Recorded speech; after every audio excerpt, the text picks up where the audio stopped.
Hello and good afternoon. My name is Kelly Vlahos, and I am the editor-in-chief of Responsible Statecraft, and I am honored today to host author and professor Brad Birzer to talk about his brand new book, The Declaration of Independence, A Radical Experiment in Liberty.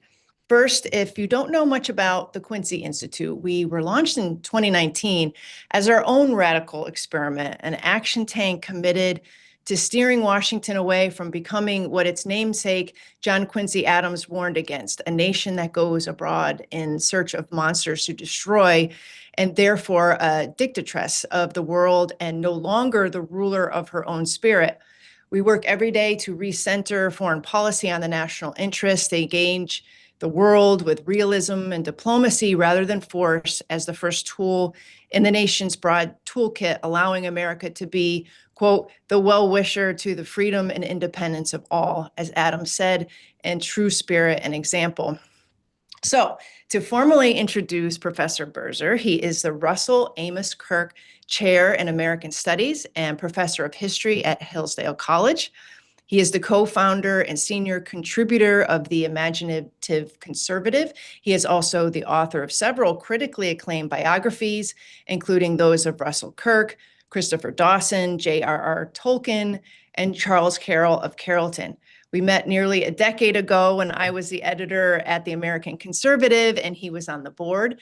Brad published a number of articles for me there, not only on the spirit of the founders, Catholicism, Russell Kirk, and conservative history, but on the enduring lessons of Tolkien, Ray Bradbury, and progressive rock. Hopefully we can get to that a little bit later, Brad. I will make sure we have enough time. Okay, so July 4th marks the 250th anniversary of the Declaration, which casts these indelible words. We hold these truths to be self-evident, that all men are created equal, and that they are endowed by their creator with certain unalienable rights, that among these are life, liberty, and the pursuit of happiness. You say in your book that it was a clarion call for human dignity, and it demanded that Americans rise to their better selves. One must also note the founding documents contain nothing esoteric in them. They were written to be read out loud from pulpits and in pubs and in all public forums. The language they employed was the language of the people themselves.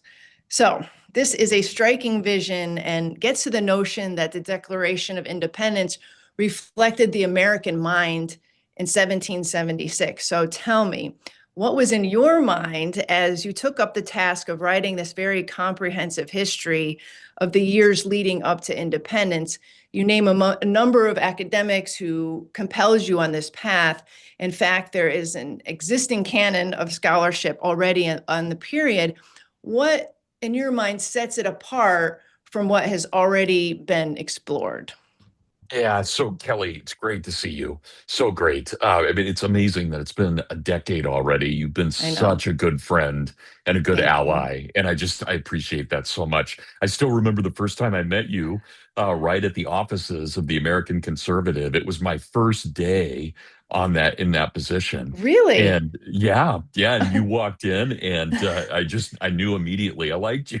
It was like, I oh, know this we were is fast great. friends. So yeah, definitely. So anyway, thanks for having me. Um, eh, yeah, so there's so many things to talk about. There has been ever since. So the very first history of the American Revolution was written by a South Carolinian, but an anti-slavery South Carolinian in 1789. And then you had in 1790 and 1791 the lectures of James Wilson at what became the University at UPenn. And then in 1805, you have Mercy Otis Warren's three-volume history of America. And what happens is there's a consensus about what the founding is about all the way up to the progressive period. And then the progressives, starting about 1890, just trash the founding and they trash the Declaration and they trash the Constitution. and they interpret it in Darwinian eyes, trying to figure out what moments mean and why we can evolve past one moment. And then, since the progressive period, we've had this divergence of scholars. Everybody from Leo Strauss and Harry Jaffa to people like Douglas Adair, Russell Kirk, Caroline Robbins, really interesting people. And what I tried to do in my book, I tried to do two things that nobody had really done before. The first thing I tried to do is I tried to synthesize all of these guys. And so, there's a classic dispute, for example, between Harry Jaffa and M.E. Bradford. And my response to that is that both guys had a really interesting piece of the puzzle that needs to be brought together to understand the founding. So that was the first thing I tried to do. I tried to reconcile what seemingly are irreconcilable schools of thought. But the second thing, and I didn't set out to write anything original. When I was asked, I was solicited to do this book by AIER. When they asked me a little over 2 years ago, I presumed that it would just be a synthesis, a kind of 250th anniversary synthesis of everything that had been said. But the one thing I discovered, and I'm proud of this, the one thing I discovered that no one had really talked about before, and it becomes controversial because we often think of race rather than culture, but we've lost the sense of what the Anglo-Saxons had given to the founding. And rightfully so, because starting in about the 1830s, 1840s, to say Anglo-Saxon meant white superiority. Right. That is not what I mean at all when I say that, not even close to that. What I say when I'm looking at the Anglo-Saxon inheritance is basically that we, not only through our language, but through our law, especially common law, the right to be innocent until proven guilty, the right to a trial by jury, the right to habeas corpus, the right to non-excessive bail, the right to not be under cruel and unusual punishment. Those are all things that are deeply rooted in Anglo-Saxon culture. And for example, I don't have a drop of Anglo-Saxon blood in me. So this is not a racial comment at all. It's one looking at their culture. And when you look to the founding, there are three things we can say about the colonists at the time of the founding. Number one, they are overwhelmingly Protestant. They just, and I say that as a Roman Catholic, there are very few Roman Catholics at the time of the founding. These are the most Protestant of Protestants who exist. Number two, they are also deeply used to governing themselves because no one had ever governed them before. From 1607 in Jamestown all the way up until 1763, the Americans governed themselves. Number three, something that I hope we talk a little bit more about, but I'll just mention now, almost all education is classical education. And so it's Greek and Latin. So we have to think about those three things really to understand the American colonists. And that's what I tried to get at, Kelly. That's a long answer to what you asked. There's a But lot to that unpack there. well, and it's fun stuff. I like it all. But yeah, so that's where I would come down on. So basically, again, the two things I tried to do, not intentionally at first, but then in revision. Number one, to kind of reconcile irreconcilable beliefs, and then number two, to look at that Anglo-Saxon inheritance.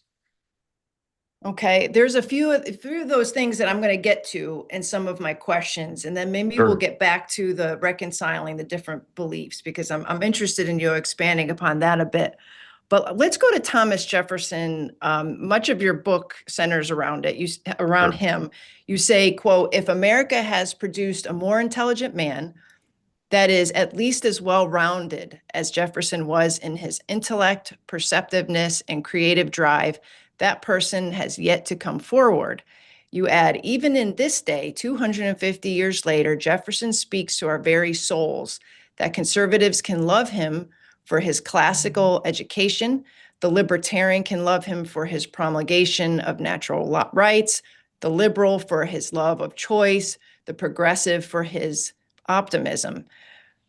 End quote. But yet, in this politically polarized society today, Jefferson has not fared so well. Mm. So, can you take a little time to put him into historical context and explain why you feel that he might have been misjudged? Well, so to look at his history, it's fascinating. Really, up until his death, he's an extremely controversial figure. And about half the country loves him, and about half the country hates him. And a lot of this is wrapped up in the great division between New England and Virginia. And I think we have to remember that when the Virginians settle Virginia, they are escaping the Puritans of England. And when the Puritans settle New England, they are escaping the Anglicans of England. So already in what we see at the time of the founding, whether it's in Virginia or in New England, these are already people who very much either hate or greatly distrust other colonists that are going on. What's amazing, of course, is that they don't actually have a civil war until 1861, and the Civil War is very much the Puritans against the Anglicans. Jefferson is caught up in that. He's very caught up in that. And so New Englanders despised Jefferson. Southerners loved him. But what happens, and this is one of those trivial points that every American knows, but I don't think we take very seriously, though it was at the time. Jefferson and John Adams both die on the 50th anniversary of the signing of the Declaration. And to Crazy. Americans at that time, that was an absolute sign of God's love for us. It was seen as an intensely religious moment Mhm. in which everything comes together. And that's where Jefferson's reputation really catches on. And you can find all the way up really until about the 1990s, Jefferson is probably the most highly regarded American anywhere. And you find it among blacks, you find it among Jews. It doesn't, you can take any segment of America and they love Jefferson. And then in the 1990s, the kind of politically correct movement that comes about, which had started in the 1960s from the New Left, but it comes to a kind of culmination in the 1990s. And suddenly, Christopher Columbus, Thomas Jefferson, anybody who had ever done anything wrong dealing either with American Indians or blacks, just their reputation just declines precipitously. And that's where we are right now in 2026. We're at a point where you've got everyone from the 1619 project to the 1776 project still wrestling over that. And even in the 1619 project, they still have to take Jefferson seriously. They may not like him, but they have to take him seriously. So, for me, Kelly, he really represents everything good and bad in America. He represents our best and he represents our worst in every way. And when you say he represents our worst, can you expound upon that a little bit? Well, the idea that he was a slaveholder, right? Mhm. It's one of those things. We can't whitewash that. There's No. no way of getting around that. He knew it was wrong. He had argued against it forcefully in legislation, very forcefully. He had argued against it, but in private life, he had kept it. We still don't know what his relationship with Sally Hemings was. It's all conjecture. Everything we think we know about that, we don't know. We don't know what happened, but let's presume the worst. Let's say that he really did have a relationship with her and then had children by her.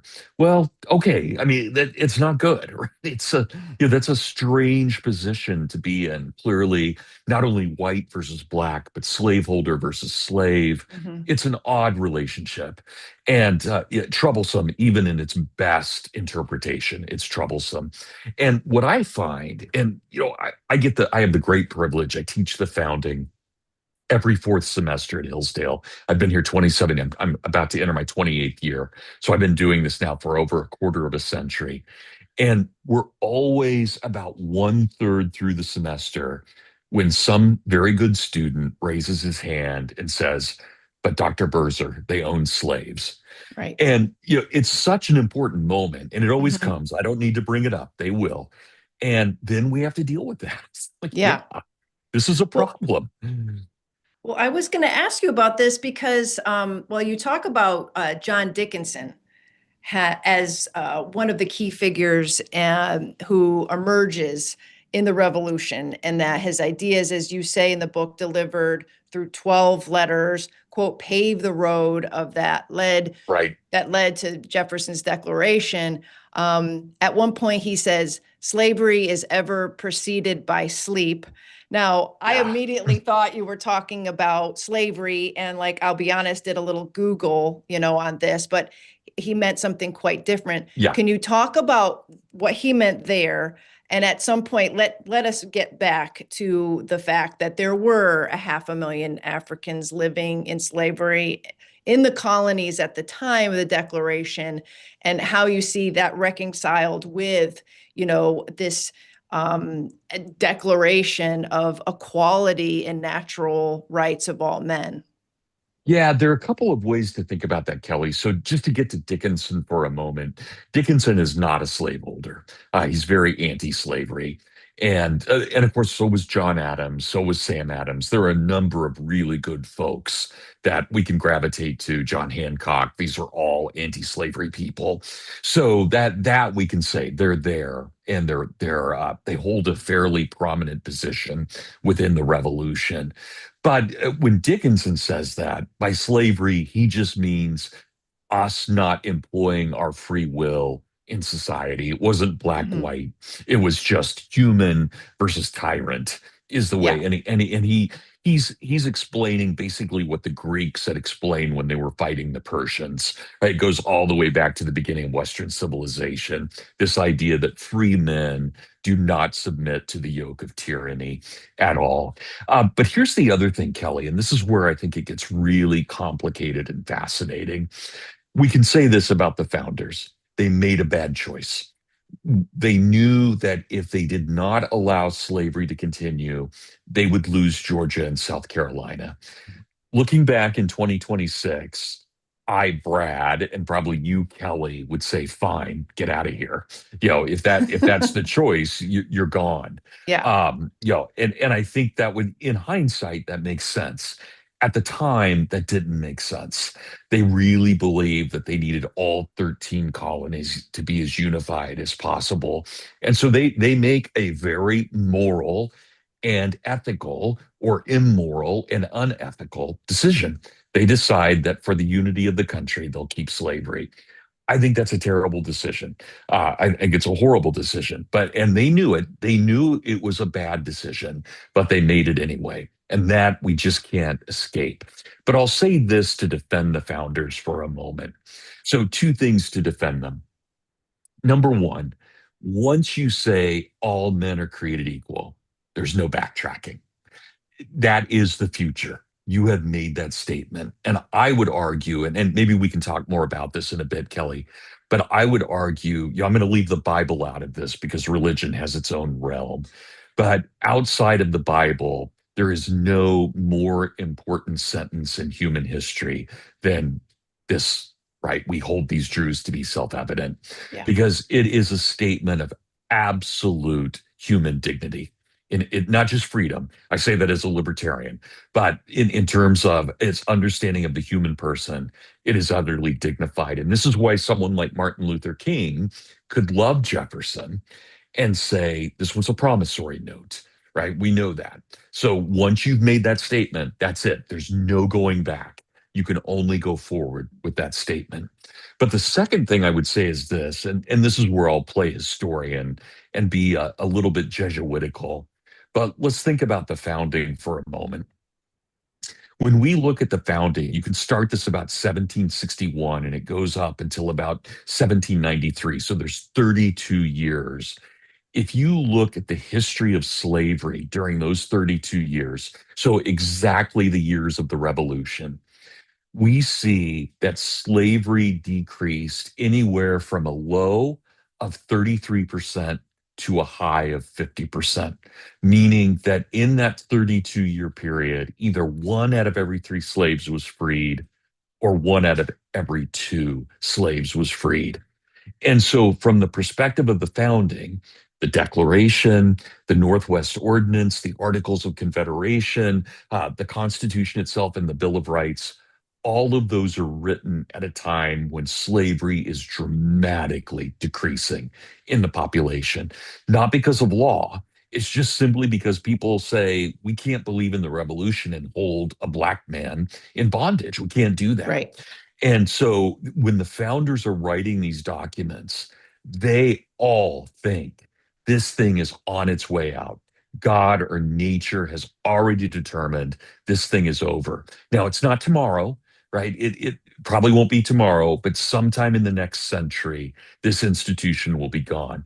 What they don't recognize and what they can't recognize is that the cotton gin developed in 1793, this labor saving device developed by a radical evangelical anti slavery man by the name of Eli Whitney, who was building this contraption to basically alleviate the labor of slaves.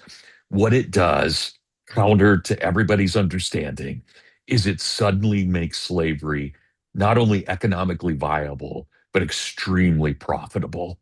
And so, whereas slavery had decreased anywhere from 33 to 50% during the founding, 1793, it explodes to about 400%.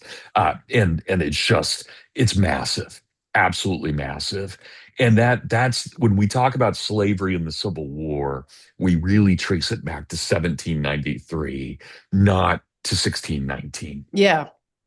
That's a good point. I mean, that just kind of affirms my view that, we are a nation of laws and not men, and men are flawed. Of And course.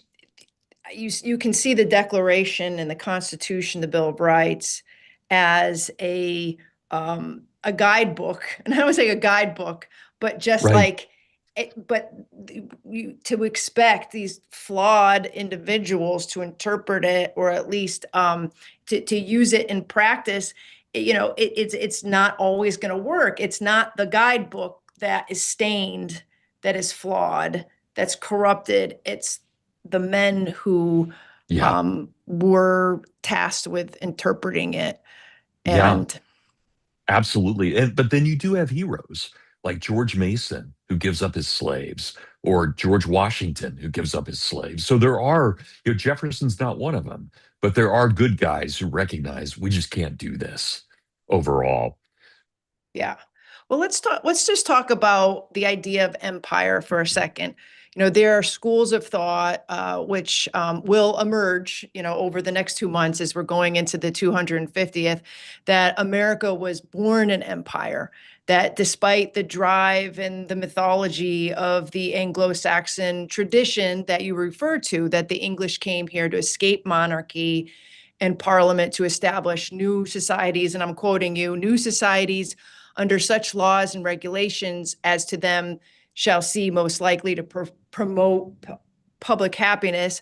They did so at the expense of native civilizations, and later, after the founding, continued to expand American territory at the expense of the people already there, all the way up through the earliest 20th century, around there during the Roosevelt corollary, conquering Latin American states.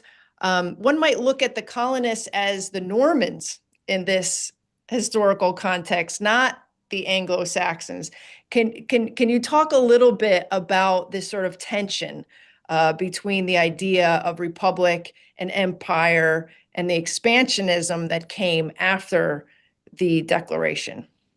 Yeah, I will. I don't know how objective I can be, Kelly. I'll try to be. Okay. But I am deeply unsympathetic to the idea of it being formed as an empire.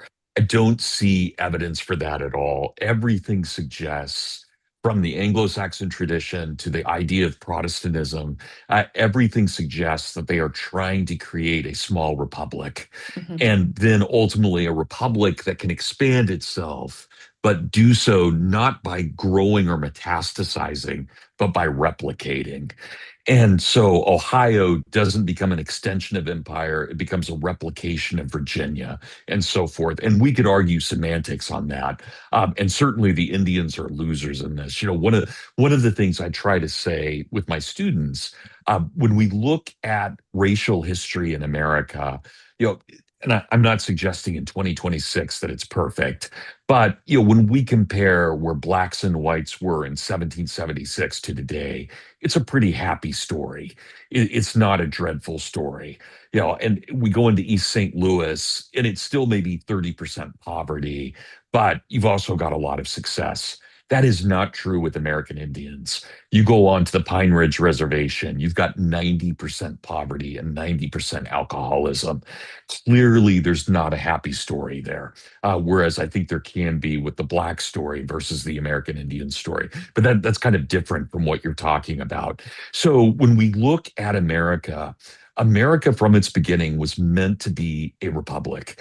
And everything, all of its language, all of its things that it read, it's all of its classical training, all suggested that we were to be a non-expansive republic. From my interpretation, and again, I will admit I've got a bias in all of this, but from my interpretation, everything you just mentioned about this tension with empire, that all arises from two things. It arises with the desire to democratize the republic, which the founders were very hesitant to do. They Now, what recognized a does that republic. mean exactly? Because I'm Sure. envisioning listeners being like, well, didn't they want to democratize? No, no, when you look at the opening of the Constitutional Convention, the first 2 days, all of the speeches are about how terrible democracy is and that we have to reassert the republic. And what that meant was, now remember, they always believed in a limited government. So Mhm. that's crucial to understanding all of this. They did not believe that the idea that the majority could vote or determine something, that was any better than a king or an oligarchy. And so they recognized in the republic there had to be a democratic element. And think about in the Constitution what that is. You and I each get one vote for one out of 435 members of the House of Representatives. We don't get a vote for the Senate originally. No Supreme Court vote, no president vote. That's the Electoral College. So the democracy is kept at the smallest level possible within the bounds of a republic. And for somebody in 1776 to call someone a small d Democrat, that would open yourself up to the challenge of a duel. Because to call someone a Democrat was to say that they were ruled by their passions, they were ruled by Okay. their animalistic sense, not by their rationality and not by their reason. Rationality was with the mind, reason was with the soul, passions were with the stomach. And that's how they interpreted it. But starting in the early 18 aughts into the 18 teens, there's this huge democratic fervor and people saying, well, no, we have to expand the vote and we need votes for this and that. And of course, every time we expand the vote, we expand the power of government. And so that's the problem. You can't really have limited government and democracy. It doesn't work that way, but it goes even beyond that. So the two things I would say that lead to empire are this, and I hope I don't offend anyone in the audience by saying this, but we also see with the rise of radical evangelicalism during the Second Great Awakening, this desire to remake the world in our image. Yeah. And so you have these early evangelicals like Crazy Lorenzo Dow, who basically, and we always just call him Crazy Lorenzo. That's even people who like him call him that. But he says right away in his sermons, the oceans do not separate us from the world. They connect us to the world. And we are to usher in the kingdom of God with America at its head. Now, as a Catholic, I would call that heresy. The next world is the next world. It's not this world. But you start seeing within radical Protestantism this desire to remake the world in America's image and Mhm. believing that that's the new Jerusalem. that's where our imperialism comes from. It comes from that. And so you can trace it. You can look at someone like Crazy Lorenzo and then look at the writings of John L. O'Sullivan in the 1830s and 40s on Manifest Destiny, where he says, America is the church. Its floor is the hemisphere, its firmament is the star-studded ceiling, right? And he literally says America is the church. And then you get to someone like Albert Beveridge. Is it Alfred or Albert? I can't remember. But Beveridge, who's one of the leading progressives. And what does he say again? We have these oceans because God has determined that we shall plant the flag throughout the world and remake the world in our image. So, from my perspective, and again, this is Kelly, I want you to know I'm biased on this, but from my perspective, all of our imperial drive comes from us leaving our republicanism. It's not rooted in the republicanism. It's rooted in democracy and radical Protestantism. And what happened in terms of foreign policy at that time? How was foreign policy, like in practical ways, impacted by the writings and the thinking of those men, those radical evangelicals?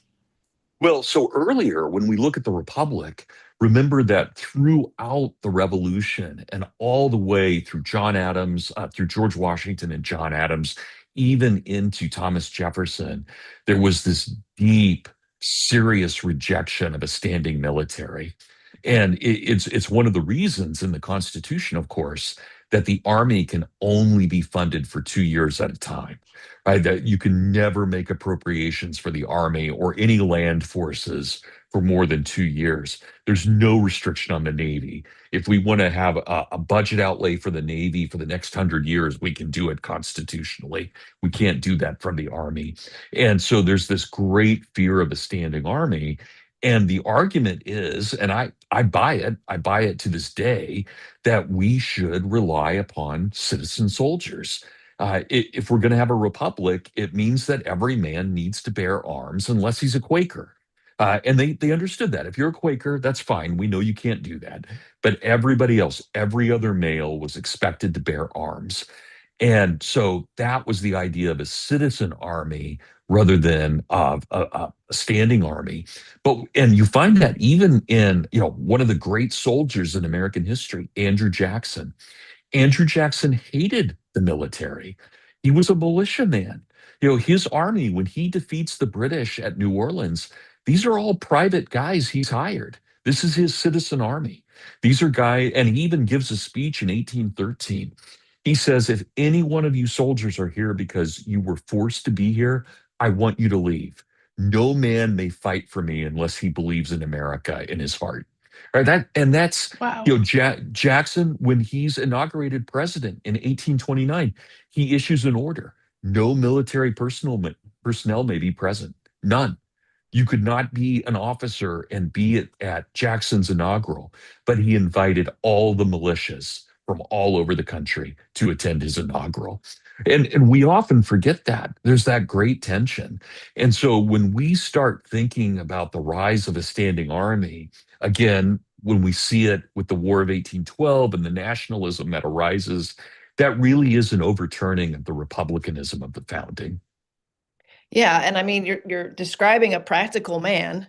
How would he view these radical evangelicals who seem to want to use the military for a holy war? And I mean, I know I'm Yeah, extrapolating a little bit, no, no, but in no, no, terms of you're their, absolutely right.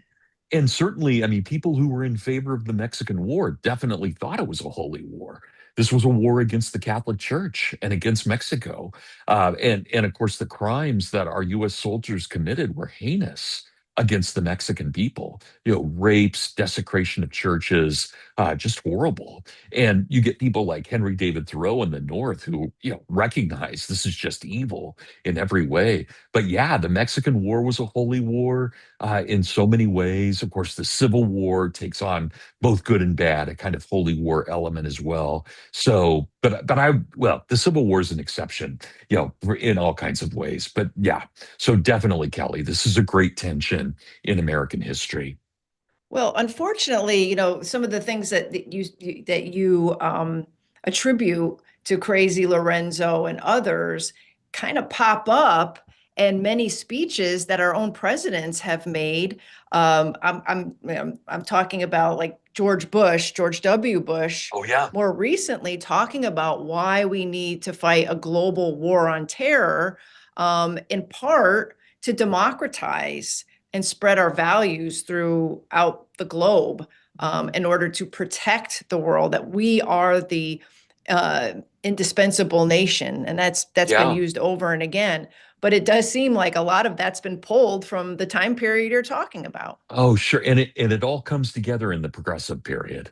Right. So you can get someone like George W. Bush, even though he's on the right, or Barack Obama, even though he's on the left. They're both progressives. And it's interesting to look back at the progressive period from say 1890 to 1920, because it is this mixing of democracy, radical democracy, with the idea of Darwinian evolution. And amazingly enough, almost every one of the major progressives was the son of an evangelical minister. Wow. And they carry with them not their father's faith, but their father's fervor. And so they transfer that fervor from Christianity to democracy. And so when you look at someone like George W. Bush, yeah, he's been deeply influenced by that evangelical and progressive strain, even though he's not a man of the left. But there is that element there. Do you, and I don't want to get into politics on this call because that's not why we're here, but do you get a little wary when you hear some of this language being used today when Secretary Hegseth is up at a podium, basically saying that we must smote our enemies, break the teeth of our adversaries because, it's all written in the Bible. I mean, this really is going back a ways. Yeah. Yeah, I don't know what to think about that, Kelly. I think you would have a better sense than I do about this. You're more in tune with this. But it strikes me Trump is not a progressive, but I don't know what he is. There is a kind of Old Testament wrathful understanding of what he's doing. And I can't, I can look back and say, look, from Clinton up through Biden, we had just nonstop progressive presidents, whether they were Republican or Democrat. I don't know what to do with Trump. I just don't know what to do with him. I'm not necessarily skeptical. I have a hard time categorizing him. I'm just not sure where he fits. Yeah, no, I totally agree. So let's just stay on the issue of empire just for a second, then we'll go back a ways again. But I just want to, I was at dinner last night and I told them that I was doing this talk and this tension between republic and empire. And I thought maybe, can you talk a little bit about how empire threatens liberty at home? Because we often talk about empire and how it disrupts the world and makes people like it threatens populations, it creates refugee crises, and it just does the opposite of what we say we're doing. But what does it do for the original ideas of freedom and liberty at home if we have redirected our Yeah. aspirations towards empire? Well, I would say this, and maybe this is too easy of an answer, but the republic always looks to communities. And so a republic, properly understood, whether it's the early Roman Republic or the American Republic or the Icelandic Republic of the Middle Ages, it's always looking to communities. It loves families, it loves churches, it loves schools, it loves businesses. And our idea of patriotism in the republic is we recognize that we love our country because our country has allowed us to love one another. And so, the idea that I have, one of my when we were talking just a moment ago, one of my daughters walked in, and I looked at her for a second. She smiled at me, and I thought, yeah, I'm gonna love my daughter. And so, one of the reasons I love the country is because it's given me shelter to allow me to love my daughter. And so I think that in a republic, our loyalties are properly aligned.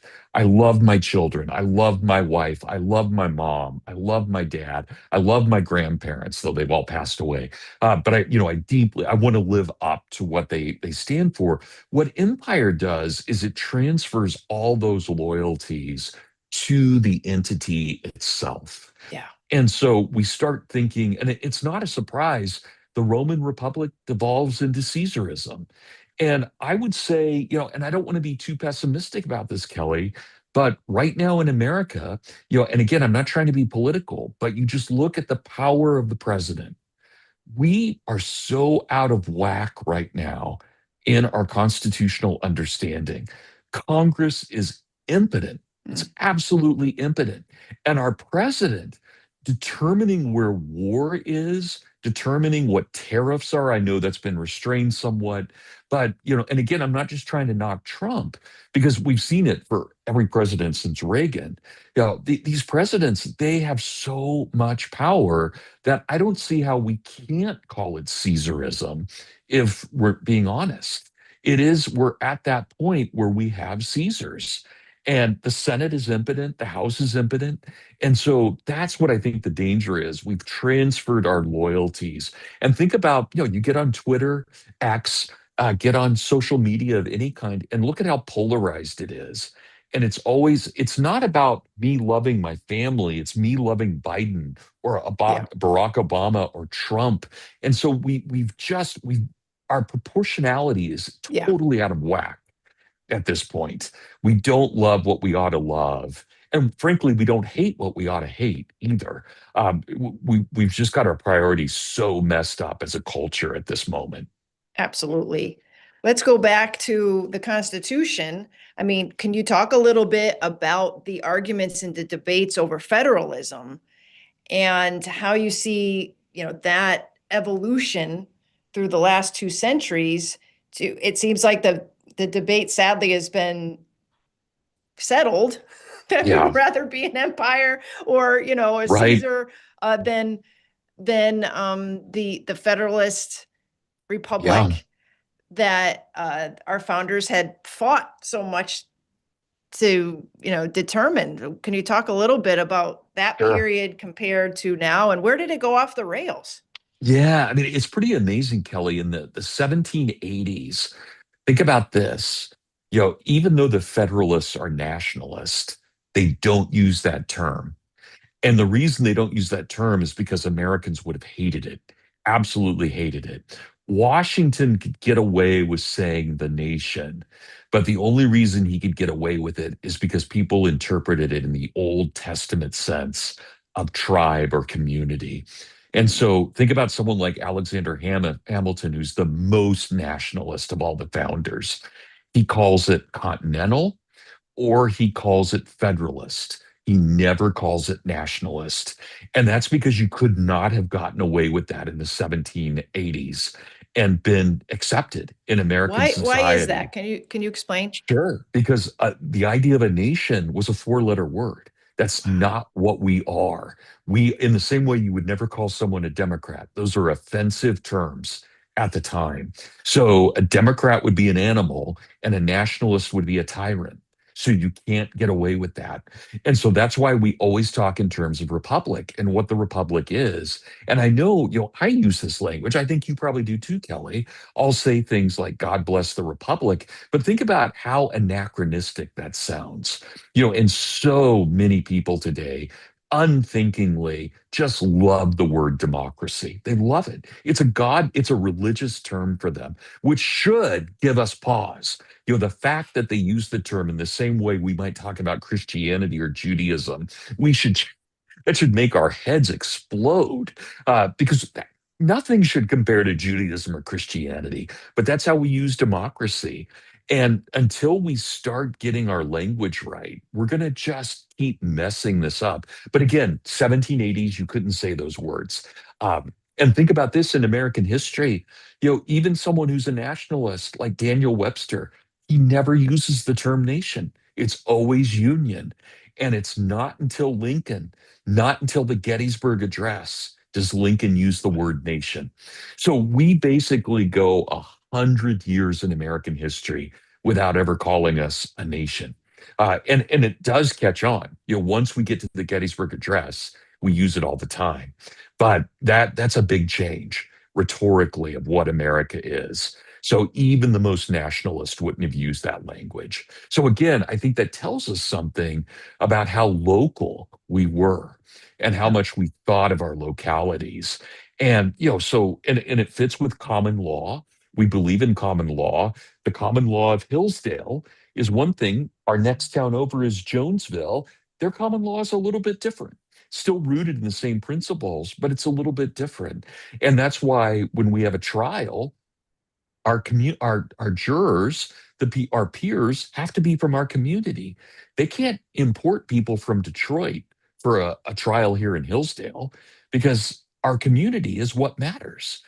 That it matters that actually you do know who the victim is. You do know who these people are because they're your peers and you want them. You don't want them to be strangers. And that, again, that's all deeply rooted in our Anglo-Saxon tradition, this idea of the greater locality you can have, the better it is. And again, why when we conquer Ohio, we don't extend the empire, we replicate the republic, right? And I know, again, that's semantics, but it does matter in the way that we thought of ourselves.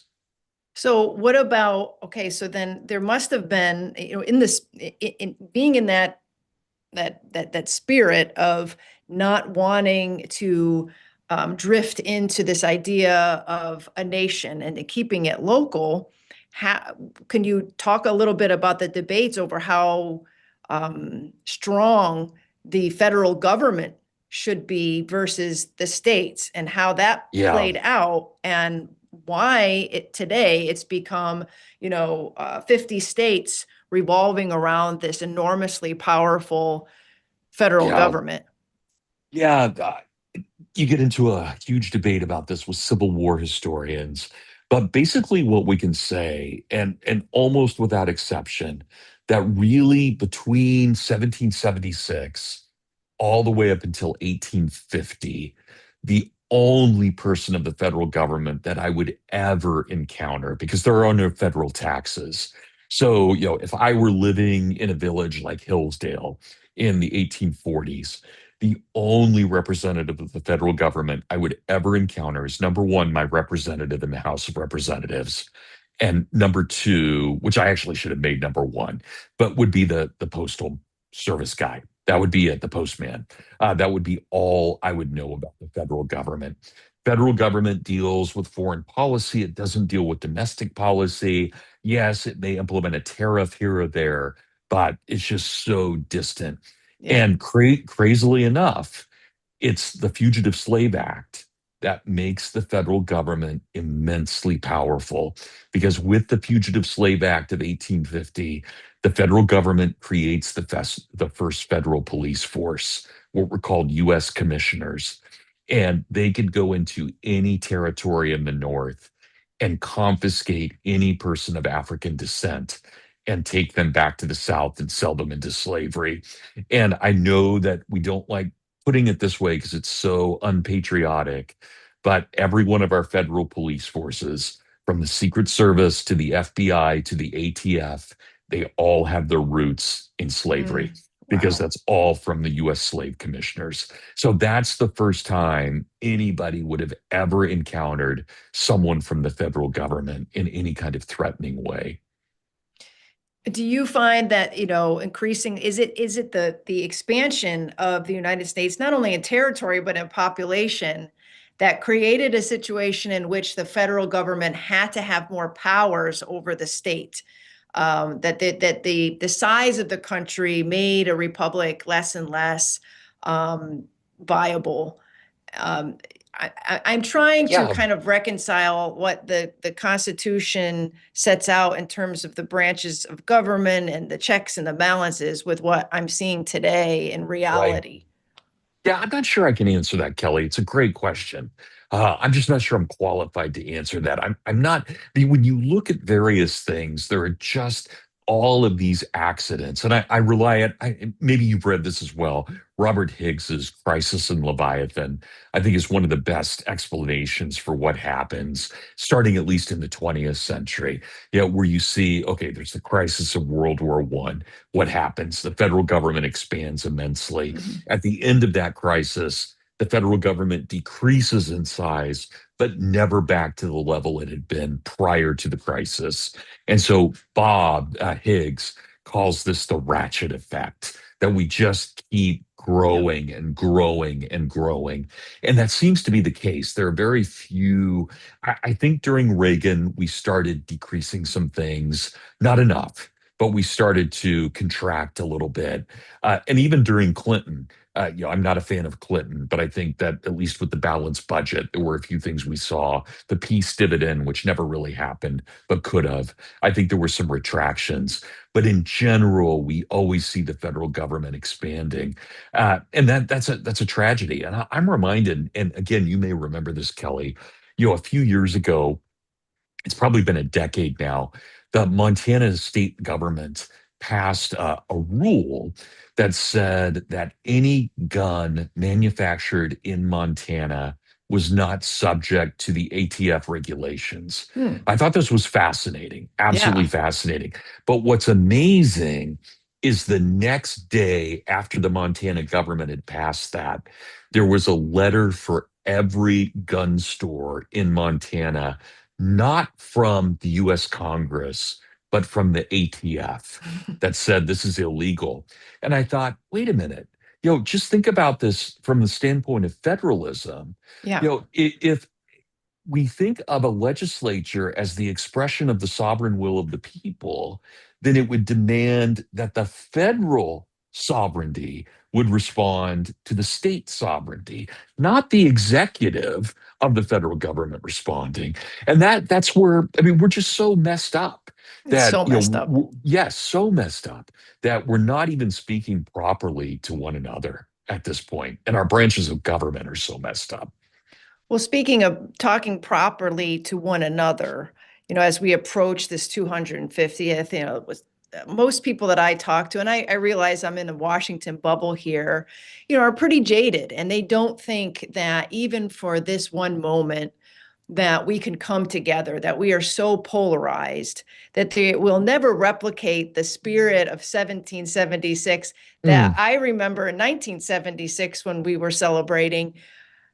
I remember, people put things aside. Oh, There yeah. were lots of differences over Vietnam, for example, the Sure. economy, the malaise.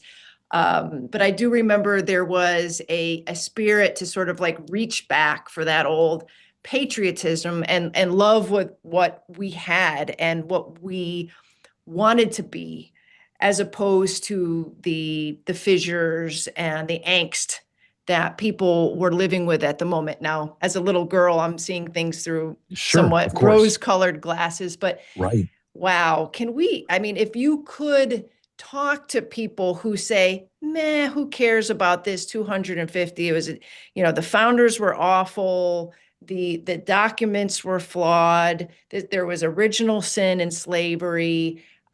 People hate each other. They're polarized. Nobody has an idea of what America is or should be. Why should I celebrate this particular day? Yeah, so I've got three quick responses for you, Kelly, on that. So number one, I'm in a bubble too. I'm at Hillsdale. And so, we love the Constitution. We love the founding. My students are totally enthusiastic. And so I can't, Yeah. my bubble's a little different than Yeah. yours. The Different second energy. thing, I know I'm a couple of years older than you, Kelly, but I remember 1976 as well. I was 9. And I loved it. I had a neighbor, Mr. Munhank, who walked around just quoting the Declaration in our neighborhood. And all the kids, we all got to go paint the fire hydrants as Yes, our I favorite do remember patriots. the painting of the Yeah, fire I loved hydrants. it. I I forgot loved it. all about that. Yeah, I loved it. Okay, but here's the third thing I would say. And obviously, there are going to be people out there we'll never convince. But here's what I would say, and I say this to my students as well. So they bring up the slavery, but the original sin of slavery. Yeah, okay, agreed. It's terrible. However, here's what we can say to that. Number one, no matter what Jefferson did in his personal life, he wrote that sentence, "We hold these truths to be self evident." And that is the most powerful statement in the history of the world about human dignity since Paul said, neither Greek nor Jew, neither male nor female. Right? It is that moment of absolute dignity. And so there it is. And think about all the great successes we've had with civil rights. Think about all the successes we've had in combating racism. They all go back to that one sentence. And so, no matter how many sins Thomas Jefferson committed or the founders committed, they got something so right that it trumps all of those evils in every way. And so, yeah, I believe in it. I mean, I fully believe in it, Kelly. And, there are days I'm pessimistic, and there are days I'm optimistic, and there are minutes I'm optimistic, and minutes I'm pessimistic. But I would say overall, just through the Declaration, we did something that nobody had ever done before. We made it a political statement. We made it the very foundation of who we are. And I would go so far as to argue that all of American history is the playing out of that sentence. Everything has been the playing out of that sentence. And as I mentioned earlier in our conversation, I think when it comes to black-white relations, we've done really well. I'd give us probably a B plus. When it comes to non-Indian, Indian relations, I'd give us a D at best. I think there's still a lot to do on the reservation. There's a lot to do with the American Indian. We've never lived up to the promise of the Northwest Ordinance, where American Indians would be absolute equals to everybody else. I think there's a lot to do there. But we don't see that, right? All of us, we take the interstate, we drive through East St. Louis, we see it. Nobody drives across the Pine Ridge Reservation. So it's not in our purview, but it should be. Absolutely should be. That's where our energy should be going. Okay, so I'm going to ask you because I have 3 minutes left, but Oh, I didn't. sure. I want to get on to some fun stuff here. Okay, Tolkien, Bradbury, Rush. Okay, to Right. some Three of my extent, Pink loves. Floyd, because you wrote a piece for me about Pink Floyd and George Orwell. Yes, that's right. Where is this thread coming from with you? I mean, you're a man of deep passion, conviction, reflection, values. Like I personally know, what you see in terms of the thread, but I'd like you to share with the viewers, like, how you see your dedication to whether it be the Republic and liberty, freedom, Christian humanism. How do you see that play out in these disparate cultural icons? Yeah, I take this from both Russell Kirk and from John Paul II. John Paul II, one of the greatest figures in human history, said that every person is an unrepeatable center of dignity and freedom. And Russell Kirk said the same thing, where he basically said each person is a principle of proliferating variety. And so I believe that. I believe that with my wife. I believe that with my kids. I believe that with my students. I think the worst thing I could ever do as a parent or as a husband or as a professor or a friend is try to make someone in my image. I mean, to Mm, me, from a religious perspective, that's what Satan does. Satan loves conformity. God loves true diversity, not in the crazy political sense. God loves, he absolutely loves you, Kelly, for being you, Kelly.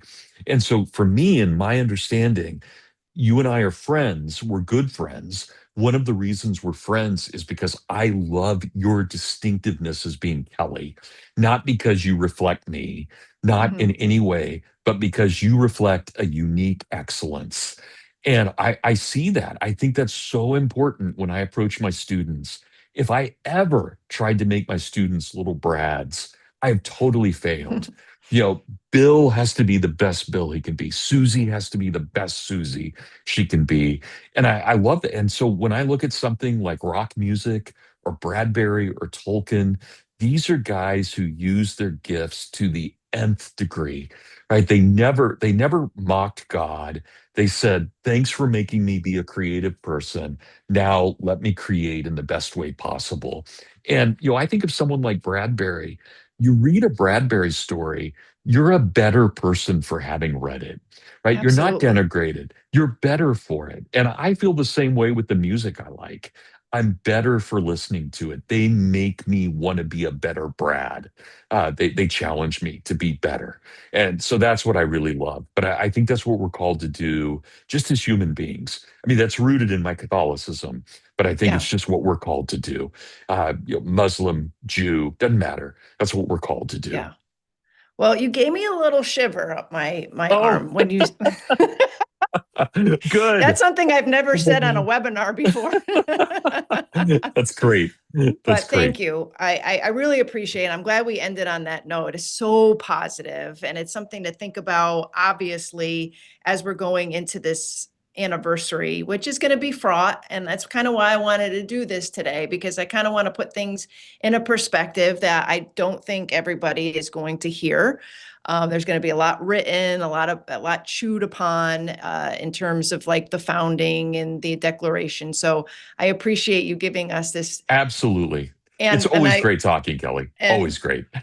please, I want to plug the book as well. And yeah, and we'll continue to promote this video. And thank you so much for Yes. joining me. Thank you. I had a blast. Thank you.